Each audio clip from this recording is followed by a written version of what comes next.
인문학의 꽃, 바로 이것이 훈민정음이고, 바로 훈민정음을 통해서 진정한 인문학 정신을 만세상에 펼치신 거다, 그런 얘기죠.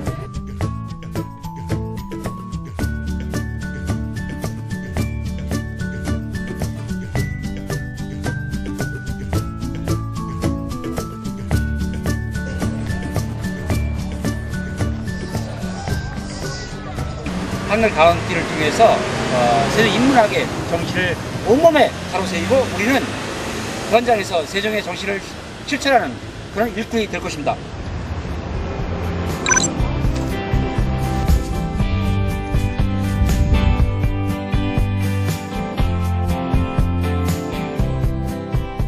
종로시와 서울시가 있어가지고 여기를 서촌이라고 하는데 이 서촌 이 일대를 세종 마을로 지정을 했어요.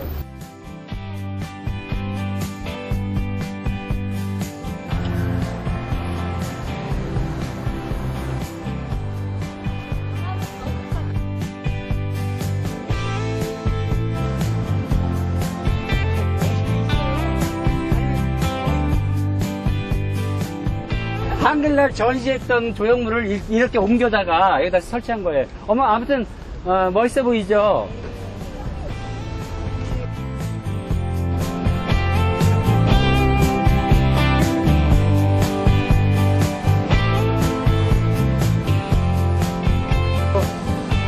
우리나라 최초로 한글시가 서사시로 쓰여졌던 용조천가라는 이름이 붙은 내력이 바로 이 건물 자리가 바로 주시영 선생님께서 사시던 집터죠.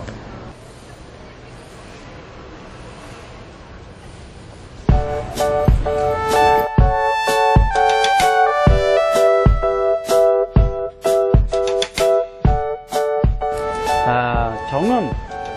근데 보통 어문이라 불렀죠, 그죠?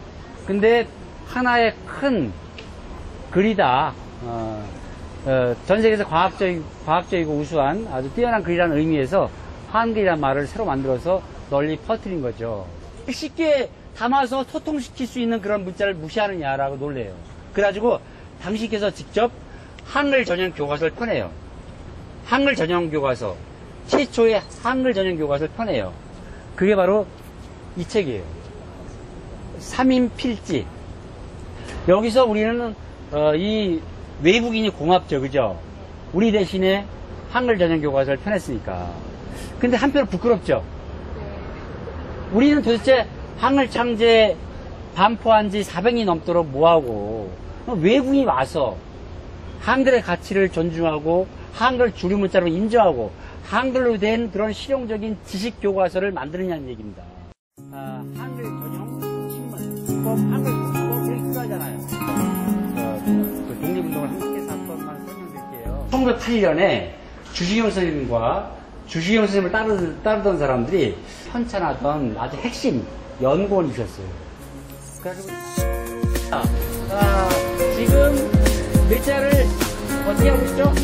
저기 꼭지음, 옛니음, 여린시읒, 반시읒, 아래야 네 글자를 지금 제가 막 힌트를 드려요. 세모, 땡. 잘못된 표현 아니라 안 쓰는 거예요. 안 쓰는 거.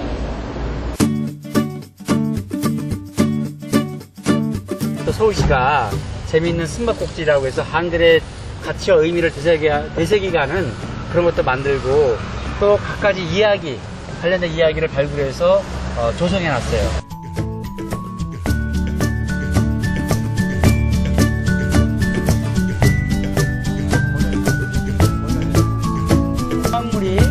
한글 조항물이 숨겨져 있어요. 어디 있을까요? 자, 한 글자. 거기 저는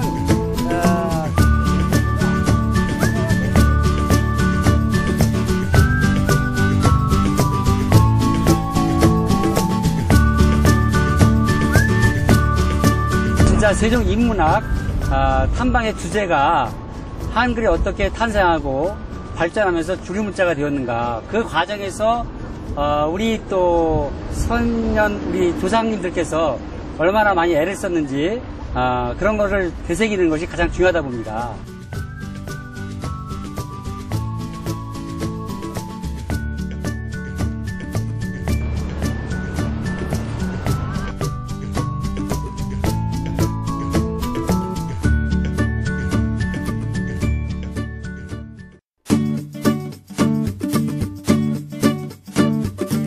자, 여러분 반갑습니다. 이제 제대로 인사드리고 우리 세종 인문학, 세종의 위대한 정신과 우리 훈민정음의 어떤 나눔의 문자의 정신을 우리가 이어가기 위해서 이런 강좌를 마련했고요.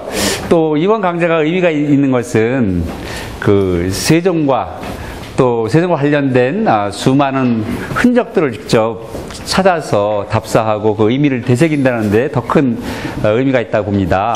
조선이라는 나라가 세워진 지 몇 년 만에 태어나셨어요? 5년밖에 안 됐어요. 그 임금이 되신 거는 몇 살 때 되셨어요? 22살 때. 다시 말씀드리면 조선이라는 나라가 세워진 지 몇 년 만에 임금이 되신 거죠? 27년이죠. 그 얘기는 다시 말해서 세종대왕 임금이 되셨을 때 조선이라는 나라가 뭔가 기틀이 제대로 마련됐거나 안정되었다는 얘기입니까? 그렇지 않았다는 건가요? 그렇지 않았다는 거죠. 그래서 그렇게 그 나라가 세워진 지 그 혼란스러운 또는 안정이 덜 된 상황에서 세종이 그런 틀을 이제 잡아갔다는 게 중요한 것이고요. 다시 말씀드리면 몇 살 때죠? 만 7살 때예요. 그리고 신살 때 반포하시고 몇 년이죠 그때가? 서기 1446년이죠. 여기에서 우리는 중요한 역사적 의미를 두 가지를 읽어내야 돼요. 세종대왕께서 그런 위대한 문자를 창제하고 반포한 것은 세종 통치 또는 생애의 중기입니까? 후기 또는 말기입니까? 후기라고 이제 하면 후기죠, 그죠? 그것은 무엇을 의미하죠? 세종대왕께서 임금 되셔가지고 질병 문제, 그 다음에 먹고 사는 문제, 국방 문제, 또는 뭐 이런 문화적인 측면에서 보면 음악, 천문학, 이 온갖 것들을 해결하거나 발전시킨 다음에 최종 단계에서 훈민정음이라는 그런 문자를 만들었다는 거죠. 이런 걸 하나 읽어야 되고요. 또 하나는, 세종대왕께서 47살 이쯤 돼서는 그냥 지금 말로 얘기하면 그야말로 종합병원이다 라고 할 정도로 온갖 질병에 시달리던 중병 환자였다는 거죠. 중병 환자라는 그런 어려운 시기에 그런 위대한 문자를 그저 창제하고 반포하고 그걸 보급까지 했다는 거, 이게 대단히 놀랍다는 거죠. 뿌리푼 나무라는 드라마 보셨죠? 이제 세종과 훈민정음 창제 과정, 반포 과정에 대해서 많은 관심을 불러일으켰는데, 사실은 이제 그 드라마는 일종의 이제 역사 소설을 바탕으로 한 허구가 많지만 이런 조선 초기의 어떤 이런 어려운 상황, 이런 것들을 배경으로 했기 때문에 어린 백성이 이루고자 할 배 있어도 마침내 제 뜻을. 너무 인기를 끌다 보니까 이제 훈민정음 누가 창제했냐고 그러면 우리 초등학생 일부가 뭐 한석규가 한석규 배우가 이런 농담이겠지만 이제 그렇게 착각하는 경우가 있다고, 그 정도로 인기를 끌었다는 거죠. 역사적 사실을 제대로 이제 모르는 상황에서 그 드라마를 보게 되면 저 드라마에 나오는 내용 중에서 어디까지가 사실인가 아닌가 막 이렇게 헷갈릴 수가 있죠, 그죠? 이 질문을 잘 보면 훈민정음이 어떤 글자인지를 우리가 짐작할 수 있어요. 과학의 문자인가, 음악의 문자인가, 예술의 문자인가, 수학의 문자인가라는 질문이 나와 있는데, 실제로 훈민정음이 그런 융합적인 문자이죠, 그죠? 그런 융합적인 성격을 갖고 있고, 그리고 이제 영국의 존맨이라는 그런 작가가 모든 알파벳의 꿈이다라고 얘기했는데, 실제로 그런 가치와 의미를 담고 있죠. 제가 이렇게 훈민정음을 이렇게 그 우수성, 과학성을 높이 평가하는 것은 우월주의 때문에 그런 것이 아니고, 그 문자에 담긴, 그죠? 전 세계 모든 사람들이 그 문자에 담긴 그런 보편적인 정신, 그 참 가치를 나누자는 차원에서 하는 거죠, 그죠? 세계 모든 문자는 그 나름의 가치와 의미와 역사와 문화를 갖고 있어서 다 소중해요, 그죠? 중국 사람들한테는 한자가 소중한 거고, 또 한자가 인류의 문명에서 얼마나 큰 역할을 했습니까? 또 일본 글자는 또 일본이라는 말, 또 일본이라는 나라의 아주 소중한 글자고 다 그런 거죠. 다만 모든 문자에 가치가 있지만 이 한글은 모든 문자가 갖고 갖추었으면 좋을 법한 그런 보편적인 과학적인 그런 가치를 가지고 있고, 그거를 이제 그 정신을 나누자는 거죠. 1962년 국보 70호, 1997년 10월에 유네스코 세계 기록유산 등재된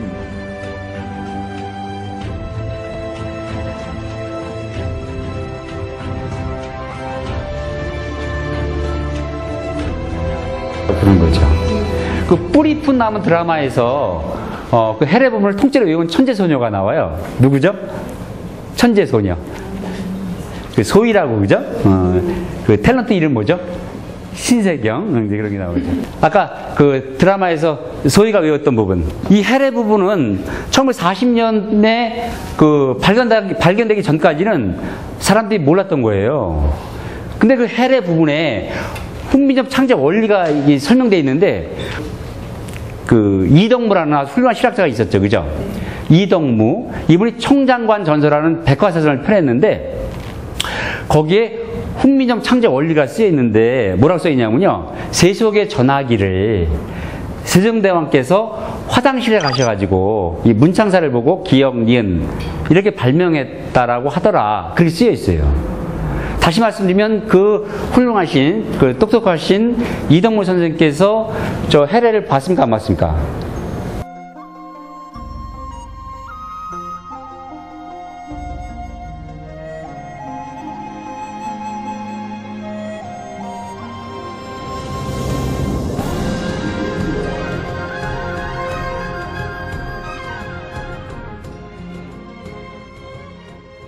근데 실제로 어떻게 창제했죠? 자음 같은 경우에 발음기관을 본떠서 했잖아요. 좀 이따 나오겠지만. 그래서 그 17, 18, 19세기의 그런 훌륭한 학자들조차도 이 해례본을 못 본 거예요. 그래서 뭐 최소한 100권 이상을 찍었을 거라고 유출할 수 있고요. 그 다음에 이 훈민정 해례본을 이게 언젠가부터 사라지는 거예요. 안 보이는 거야. 뭐 연산군의 타락에서 뭐 상당 부분 없어지기도 했고요, 그죠? 뭐 상당 부분 없어졌겠죠, 상당 부분. 근데 일부 남아 있었는데 발견이 안 된 거죠. 그래가지고 1940년에 기적과 같이 발견된 거죠. 이제 세종대왕께서 어떻게 창제 반포에 성공했나를 이렇게 쭉 보도록 하겠습니다. 최초로 공개된 것은 1443년 12월이에요. 이제 이걸 통해서 우리는 그 훈민정 창제 과정이 비밀이었다라는 걸 알 수 있는 거죠. 만약에 공개적인 연구 과정이 있었다고 한다면 그 1443년 28자를 만들었다고 공표하기 전에 어딘가 기록이 남아 있겠죠, 그죠? 근데 그런 기록이 하나도 없어요. 그 얘기는 다시 말해서 세종대왕께서 비밀리에 추진했다라는 걸 알 수 있는 거죠. 이달에 임금이 친히 그 글자가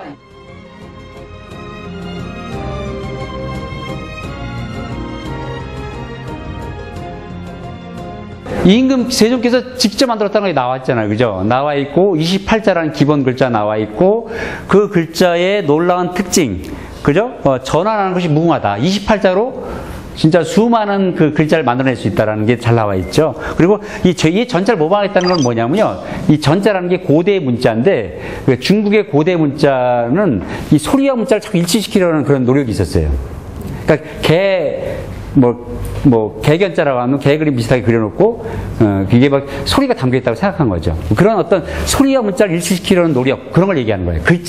중국의 옛글자를 보고 모방했다는 게 아니고, 이게 사대부들 또는 집현전 학사들과 공동 창제 연구를 진행했다라고 한다면 이런 상황을 우리가 가정해 볼 수 있어요. 어떤 거냐면 이런 거죠. 세종 임금께서 집현전 학사들 이제 불러다 놓고, 경들은 들으시오. 내가 중국 한자와 다른, 그죠? 이 인간의 말소리를 자유자재로 정확하게 적을 수 있는 새로운 문자를 만들고자 하고 같이 연구해 봅시다. 이게 아마 그 당시 실제로 봐서는 용납이 안 되고 대화가 안 되고 토론이 안 되는 거예요. 그런 문자를 상상해도 어렵고, 그래서 상상이 된다 하더라도 전하! 한자는 그냥 글자가 아니옵니다. 삼강 행실도를 그림으로 그려 배포하여도 헤르네세를 저지르는 자는 있는 것이옵니다. 이런 도가 있을 수가 있사옵니까? 어떻게 대국의 그런 한자를 아비두고 새로운 문자를 만들 수 있사옵니까? 그것은 중화에 대한, 그죠? 그런 천자의 나라에 대한 성리학에 대한 모독임들하고 아마 강력한 반발했을 겁니다. 막 논쟁이 벌어져가지고 도저히 연구를 할 수 없었을 겁니다. 이것만 보더라도 명백한 거야. 비밀 창제를 했다는 거. 그죠? 저는 그 조선의 나라를 세운 핵심 층이었던 사대부, 양반들의 어떤 권력의 상징이잖아요. 그거보다 더 나은, 그걸 부정하는, 그걸 대체가 가능한 새로운 문자는 기존 권력에 대한 도전이죠. 그걸 세종대왕께서 모르셨겠어요? 그 공개적으로 할 수가 없는 거죠. 세종대왕께서 책을 너무 좋아하셨다. 책을 너무 좋아하시다 보니까 책을 통해서 백성들한테 뭔가를 가르치고 소통하고 싶었던 거죠. 근데 그 당시 책이 뭐예요? 한문책, 저거 삼강행실도라는 책인데 저런 책을 자유자재로 읽을 수 있으려면, 해석이 되려면 몇 년을 공부해야 돼, 최소한. 한 10여 년을 공부해야 돼요. 저런 책을 쓰려면 한 20년을 공부해야 되는 거예요. 그러니까 저런 책을 가지고 소통하고 가르치기가 어려운 거죠. 그래서 생각도 못해가지고 만화책을 펴내요. 이 옆에 만화를 그리기. 이게 만화에 여러 컷이 되는 거예요. 근데 저런 만화책이 성공했나요? 성공 못했죠. 왜 못했어요? 말풍선이 없잖아. 말풍선이 있어가지고 그 안에 무슨 자세하게 써있어야 만화가 소통이 되는 건데 그게 어렵죠. 말풍선이 있다 하더라도 그 안에다 뭘 쓸 겁니까? 뭐 한자 아니면 한문 아니면 이제 좀 더 쉬운 이두를 썼을 텐데 이두도 역시 한자와 거의 다름없이 어려운 거죠. 그래서 이제 저런 책을 통한 지식 보급, 소통을 포기하고 안 되겠다. 이 하루아침에 배우는 쉬운 문자를 만들자. 그죠? 이 하층민들도 어깨 넘어서 배울 수 있는 그런 문자를 만들자는 게 그런 결심을 하신 거죠. 그래서 이제 그 경국대전에 보면 이 삼강행실을 원문으로 번역하여 서울과 지방의 사족의 양반, 사대부들 이런 가장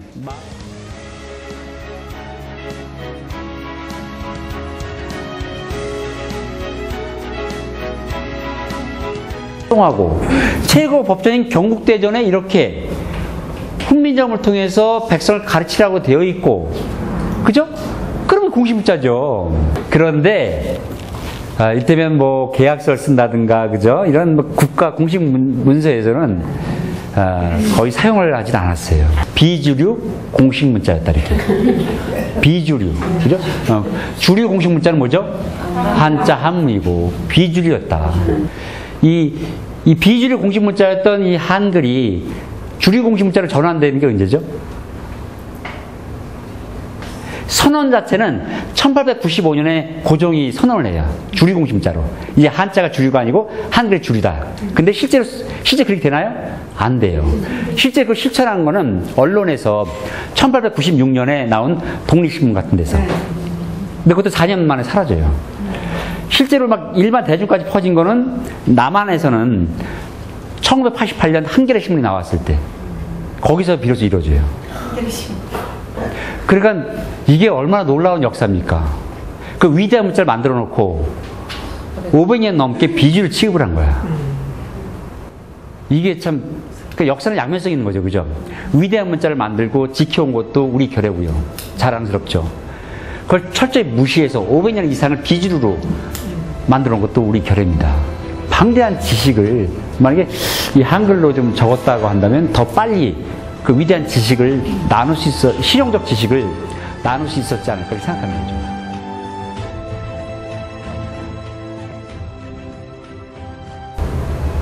농사를 잘 지으려면 가장 중요한 게 뭡니까?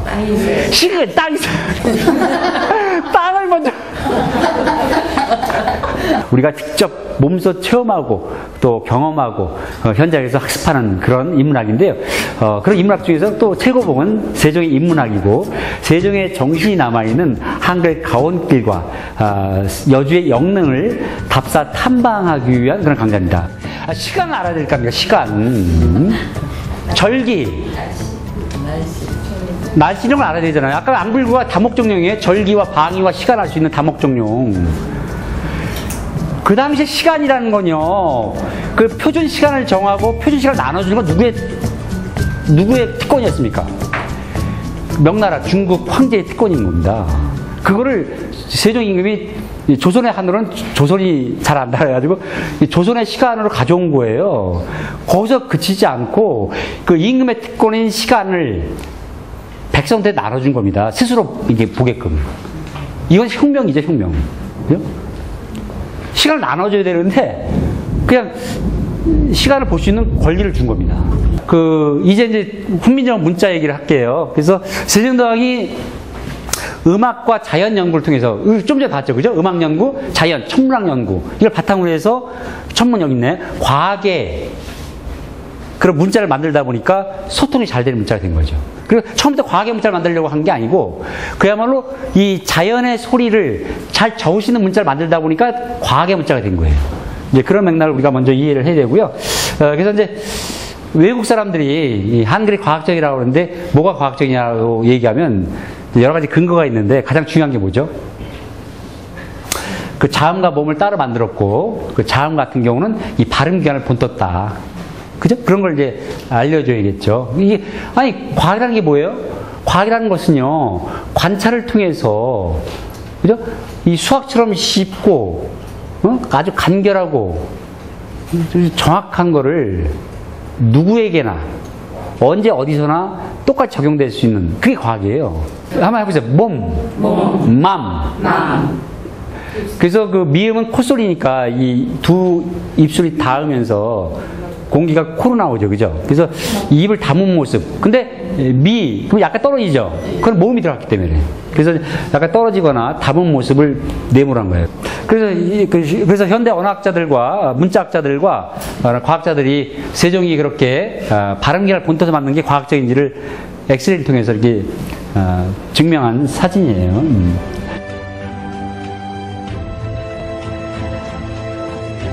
그래서 실제 엑스레이 이런 걸 가지고 해봤더니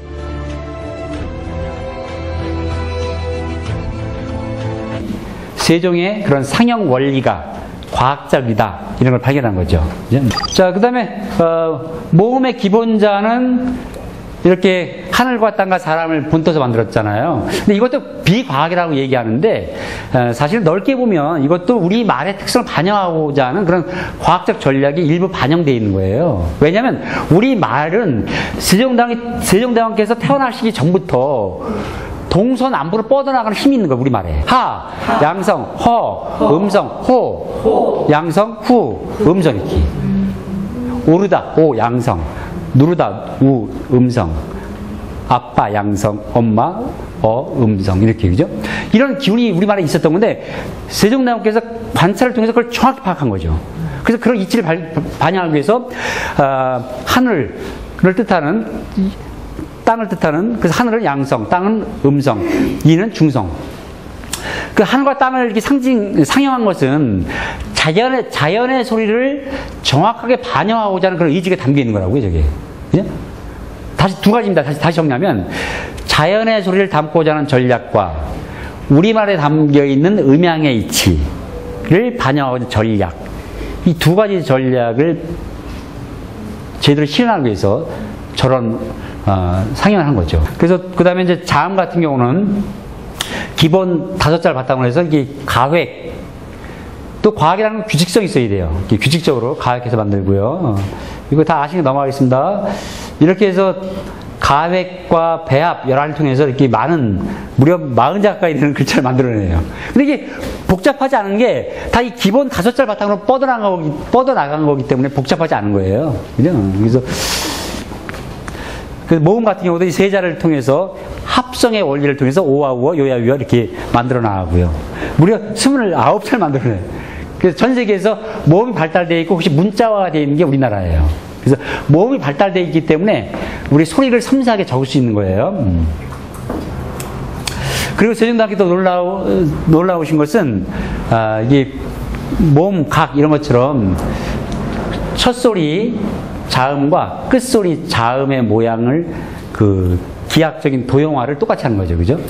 그래서 몸, 엄격히 말하면 소리가 약간 달라요. 근데 거기다가 조사를 붙여서 이를 붙이면 한번 해보세요. 몸이. 이 끝소리의 미음이 첫 소리로 옮겨가죠. 그죠? 그런 이치를, 우리말의 이치를 저렇게 발견해서 같은 모양으로 문자를 만든 거죠. 그래서 간결한 문자가 된 거죠. 만약에 끝소리, 종성의 자음을 모양을 달리했다고 한다면 얼마나 복잡하겠어요?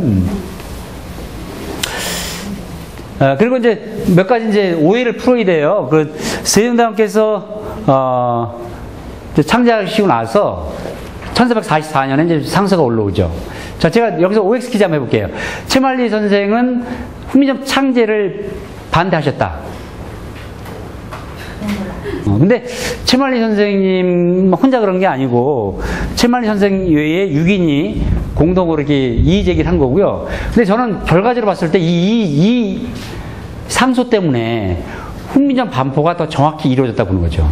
이렇게 문제를 제기하는 바람에 훈민정음 해설서를 더 정확하게 자세하게 써서 1446년 9월 상한에 반포할 수 있었던 거죠. 그렇게 봤을 때 이분들도 일종의 훈민정 반포하는데 간접적인 공헌을 했다고 할 수 있는 거죠. 그렇게 생각하면 되죠. 그죠? 자, 그리고 놀라운 것은, 자, 보세요. 반포 이후에 이런 반대 상소가 한 건이라도 있었나요? 없었나요? 없었어요. 그러니까 반포 이후에는 양반들이 이 새로운 문자의 가치와 효용성을 인정한 겁니다. 왜냐면 한문 비할 때 편하거든요. 하늘 처음 따지 가마솥에 거물이야 누르왕 뭐 이렇게 막 하다가 그걸 적지 못하니까 집에 가서 까먹어. 근데 적을 수 있잖아, 발음을. 그래서 이제 그런 한문 공부에 도움이 되고 그러고 또 여러 필량기이기 때문에 반대는 안 하는 거죠. 다만 반대는 안 하는데 철저히 왕따시키는 거잖아요. 비주류로. 너 참 훌륭해. 인정해.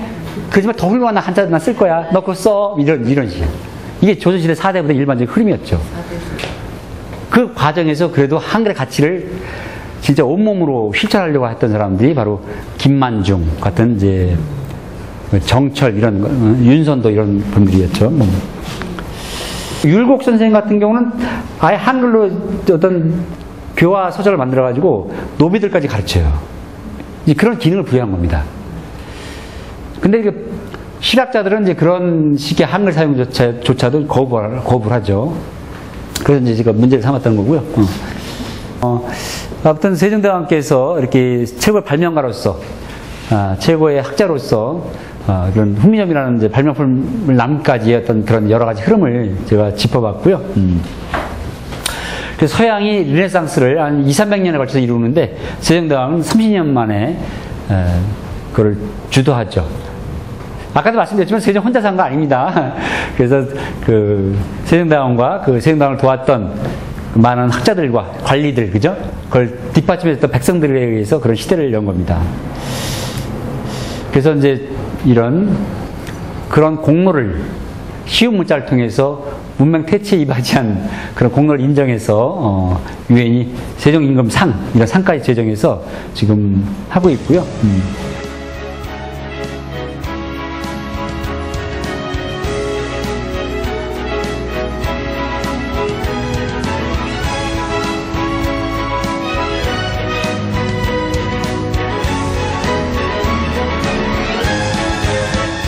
저 한글 음접표야말로 조선시대 여성들의 그런 고된 삶을 이기게 하는 힘이 된 거고요. 조선 후기로 오면 조선의 여성들이 또 많은 한글 소설책 같은 걸 읽고 베끼고 그러면서 빨리 퍼지는 거예요. 그래서 한글 가사라는 걸 써요. 또 그런 걸 통해서 이런 생활 또 요리서도 펴내고 음식 디미방 그런 한글 요리서도 펴내고요. 안동장 씨라는 분이 이렇게 한글 발전에 결정 역할을 하게 됩니다.